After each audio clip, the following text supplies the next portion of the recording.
Halo semua, balik lagi di Abra Lakabra sama gue, Lucky. Yang untuk kalian yang belum kenal gue ya, nama gue Lucky atau kalau boleh ngomongnya Lucky ya. Ini kita lihat di bulan Juli ini dengan segala komposisi energi semesta ya, yang ada di bulan Juli. Dampaknya apa sih buat kalian semua 12 zodiak ini, oke? Nah, sebelum kita mulai ke apa sih highlight bulan Juli ini, energi apa aja sih ya, gue pengen ngasih penjelasan dulu, apalagi buat kalian yang kepo kenapa bulan Juni gue nggak bikin, karena gue sempat berduka dan plus ini gue lagi rebranding Abra Lakabra ya. Untuk yang udah ngikutin gue udah lama ya, pasti tahu gue juga punya toko herbal dan teh ya. Ini seperti kalian lihat sekarang ini ya, ini hal yang baru tapi belum benar-benar jadi ya, karena nantinya tuh bisa kalian akses juga di YouTube ini. Nah, belum benar siap sih gitu ya. Anyway, gue pengen ngasih tahu untuk 3 bulan ke depan, kalian yang di Bali atau kalian yang lagi liburan ke Bali, kalian udah tahu dong ada yang namanya Labrisa Sunday Market. Oke. Gue akan di sana setiap hari Minggunya. Oke. Nah, gue kasih tahu ya, harga di sana lebih murah. Harga di sana lebih murah. Jadi kalian bisa nemuin gue di sana. Oke, langsung aja dicek ya. Labrisa Sunday Market setiap minggu di bulan depan sampai 3 bulan ke depan. Berikutnya gue belum tahu. Nanti kita update lagi, oke? Nah, energi di bulan Juli. Energi di bulan Juli itu semuanya lagi retrograde, ya. Dari Pluto, Merkurius, Pluto di Aquarius. Merkurius itu retrograde di Leo, ya. Dan Neptunus, Saturnus, dan Chiron si penyembuh trauma itu tiga-tiganya retrograde di Aries. Nah, selebihnya masalah bulan baru itu ada di Leo, karena di akhir bulan kita masuk ke seasonnya Leo, dan full moon atau bulan purnama itu akan berada di Capricorn. Kita lihat semua dampaknya apa sih untuk masing-masing zodiak. Dan ingat, jangan lupa ya, nonton nggak hanya sun sign kalian tapi juga moon sign kalian, rising atau ascendant sign kalian. Oke, dicekidot aja untuk semuanya. Hai Jam, Cemenai. Langsung aja kita lihat ada apa dengan Gemini di bulan Juli 2025. Seperti biasa, ini general reading, jadi ambil sesuai dan tinggalkan yang tidak sesuai. Dan jangan paksakan untuk sesuai, dan cross-watcher siapapun kalian yang sedang berurusan dengan Gemini. Kalian welcome untuk join, karena energi kita suka ketukar, jadi sangat mungkin pesannya juga buat kalian. Dengan segala komposisi energi semesta yang ada di bulan Juli.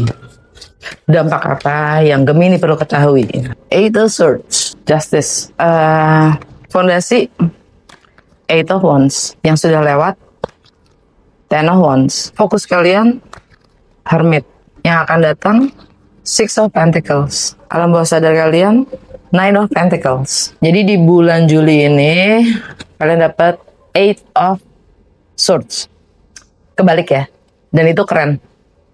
Artinya kalian sudah release. Kalian melepaskan semua kekhawatiran, kecemasan untuk hal-hal yang kalian tidak ketahui, hal-hal yang kalian tidak punya kepastian. Kalian nggak mau ambil pusing gitu ya.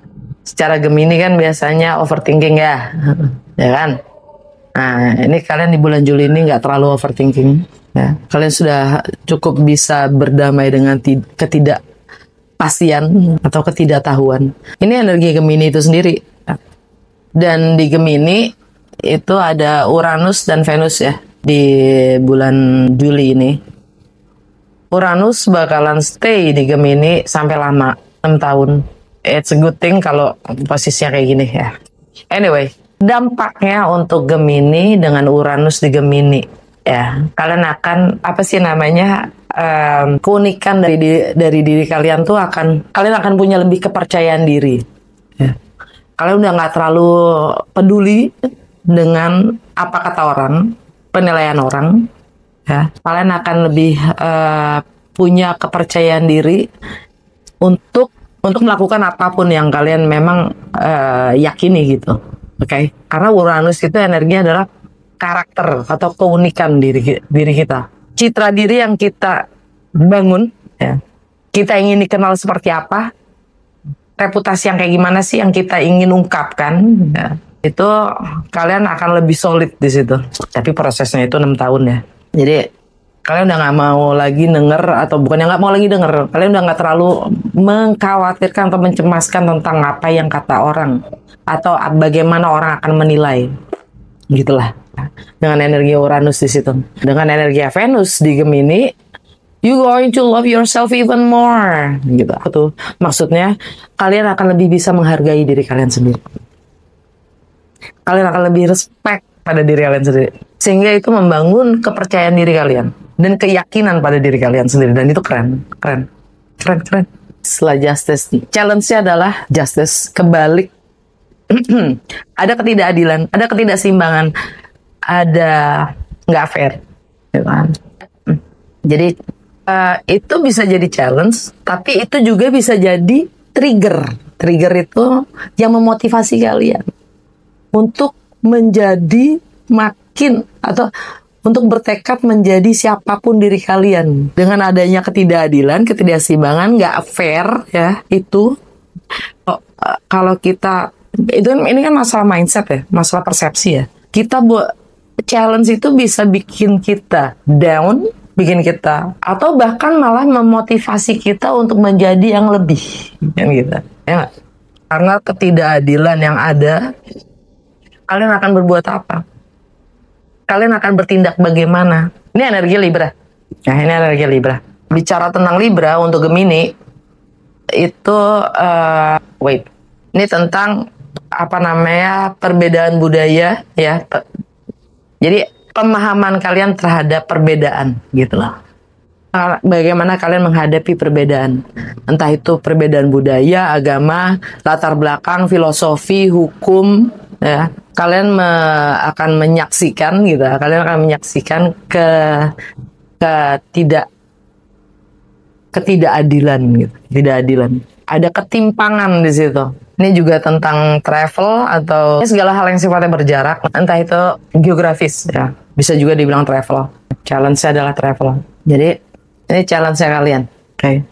Fondasi kalian adalah 8 of Wands. Travel. Kalian akan travel. Ini jadi mindset kalian semuanya tentang travel. Atau untuk beberapa, ini general reading ya. Kalau kalian butuh private atau personal reading, itu di box description di bawah ada link ke WA gue, kalian bahas gue aja. Ini jadi mindset kalian itu, fokus kalian itu untuk travel. Atau beberapa dari kalian yang tentang progress. Kalian menginginkan, ya, longing gitu. Kalian menginginkan adanya perubahan atau progress, movements, pergerakan yang sudah lewat, 10 of Wands, yang sudah terjadi. Ya.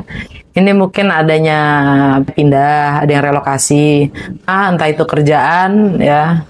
Untuk beberapa dari kalian ini juga tentang melepaskan beban-beban. Ya sudahlah ya, gitu. Kalau emang nggak bisa ya udah, gitu. Yang selama ini kalian pikul, ya. Entah itu passion kalian sendiri, entah itu keinginan kalian sendiri, sehingga kalian sampai pada titik jenuh, yaitu melepaskan. Merelakan. Ini energi Sagittarius, termasuk mindset kalian sendiri ya, persepsi kalian sendiri tentang keinginan kalian itu. Oke. Dan fokus kalian, The Hermit, fokus kalian itu lebih mengisolasi, kontemplasi, merenung, mencari jawaban dari dalam diri kalian sendiri. Oke. Lebih menyendiri, mengisolasi. Tapi ini yang jelas ini energi Virgo, dan di Virgo itu ada energi Mars. Mars itu action, tindakan kalian. Jadi kalian, fokus kalian tuh sekarang lebih tepatnya merencanakan apa yang perlu kalian, merencanakan apapun yang kalian sedang bangun. Ya, entah itu bisnis, entah itu kerjaan, entah itu proyek, ya kan, entah itu rumah tangga, whatever. Ya, ini general reading. Dan karena ini energi Virgo, buat Gemini itu tentang rumah tangga. Jadi ya mungkin kalian mengisolasi di rumah, menyendiri di rumah, ya kan? Banyak merenung dan mempersiapkan banyak hal di rumah, gitu. Ya. Atau beberapa dari kalian ini juga tentang perencanaan kalian beli rumah, ya, properti, atau membangun rumah tangga. Nah, yang jelas ini untuk stabilitas emosional kalian sendiri. apa yang kalian rencanakan untuk kalian bangun. Nah, sudah kan. Akan datang Six of Pentacles. Ini energi Taurus, ini juga energinya Libra. Wait. Maaf. Ini energi Libra tadi ya. Kenapa gue ngomongnya di rumah ke-9 ya? Salah. Anyway, ini sama. Ini energi Libra, ini energi Libra juga ya. Jadi gini, Libra untuk Gemini itu tentang anak. Tentang anak, tentang masa kanak-kanak kalian, masa kecil kalian. Ya, tentang anak itu kalau kalian udah punya anak. Atau tentang kalian sebagai anak. Tentang kreativitas kalian, tentang proyek kalian, tentang bagaimana kalian mengekspresikan diri, tentang bagaimana kalian menghabiskan waktu kalian, investasi kalian, hobi kalian. Kalian menginginkan adanya keseimbangan antara kreativitas, hobi, ya, dengan mungkin anak. Untuk beberapa dari kalian. Untuk beberapa kalian, ini juga tentang relationship, ya. Tentang hobi kalian dan relationship kalian, tentang proyek kalian, gitu. Atau ini juga bisa tentang keseimbangan dalam memberi dan menerima, ya. Entah itu sekedar affection, kasih sayang, ya, antara anak dan hobi, kan? Ini kalau energi Libra. Dan begitu pun juga dengan ini tadi ya, ketidakseimbangan sebagai challenge kalian buat kreativitas dan anak kalian juga hobi. Anyway, posisinya sama. Dan ini juga energi Taurus. Kalau ini energi Taurus, ya, kalian ini artinya ada di rumah ke-12 untuk Gemini. Sebagai energinya si Taurus, ini artinya ya travel. Dan ini juga tentang rumah ke-12 untuk Gemini, itu tentang karma. Ini tentang alam bawah sadar, tentang segala hal yang sifatnya di luar kemampuan kita bernalar, tentang ketidaktahuan itu sendiri. Jadi ini lebih pada kepekaan batin kalian ya, spiritual, ya, hal-hal yang sifatnya spiritual. Apa yang kalian sudah berikan, gitu.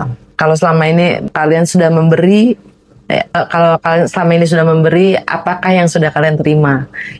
Kalau selama ini kalian sudah menerima, apa yang sudah kalian beri? Kurang lebih gitu, ya, energinya. Dan ini juga bicara tentang Venus. Venus ada di Gemini, ya. How you love yourself. Bagaimana kalian mencintai diri kalian sendiri dan bagaimana kalian menghargai diri kalian sendiri. Bagaimana kalian menciptakan keseimbangan dan keadilan pada diri kalian sendiri. Cukupkah kalian sudah mendengar diri kalian? Bukan berdasarkan tuntutan sekitar kita, tapi diri kalian sendiri. Nah, alam bawah sadar kalian dapat Nine of Pentacles. Alam bawah sadar kalian ini energi Virgo. Nah, kalian mumpuni. Ya, ini kan self-sufficient itu kalian mumpuni. Kalian merasa cukup, mampu, dan mandiri bahkan. Ya, untuk beberapa dari kalian ini juga tentang single. Ya, untuk melakukan apapun yang kalian inginkan sih, kalian mampu, gitu. Jadi ya ini balik lagi ke sini. Kalian akan mempersiapkan dan merencanakan, menyusun strategi tentang apa yang kalian bangun. Entah itu rumah tangga, keluarga, properti. Pokoknya untuk stabilitas emosional kalian sedang membangun diri kalian sendiri. Ya, untuk lebih bisa, gue cukup kok, gitu loh. I am enough, gitu. I am enough. Gue tambahin ya. Gue tambahin. Kayak mindset, stabilitas emosional tuh mindset yang seperti ini nih. Gue nggak kerja untuk duit yang bekerja untuk gue, dan bahkan gue dibayar hanya untuk hidup, gitu. Untuk hidup aja gue udah dibayar, gitu. Jadi mindset yang kayak gini nih, you track, kalian menarik apapun itu. Tapi kalau dari dalam sininya tidak ada stabilitas emosional itu, ya sulit untuk menarik energi-energi yang memang bagaimana kitanya, gitu loh. Kalau kita yang merasa kekurangan, ya kita akan menarik kekurangan. Kalau kita merasa penuh, ya kita akan tarik semua energi yang penuh tadi, gitu. Oke, lanjut ke kartu The Shaman Oracle terakhir ya. Saran dan petunjuk untuk Gemini di bulan Juli 2025. Satu kartu aja guys. Saran apa petunjuk untuk Gemini. Earth, Nine of Pentacles. Energi Virgo. Earth, ya. Taurus, Virgo, Capricorn, ya. Itu elemen tanah semua. earth. Kalian cukup grounded, kalian cukup membumi, ya. Kalian cukup bersahaja untuk merealisasikan apapun itu menjadi kenyataan. Keren. Gue suka energi kamu ini. Oke, dah. Semoga resonates. Dan kalau ya, jangan lupa untuk like, comment, and share. Jangan lupa ke Labrisa Canggu ya. Oke, bye-bye.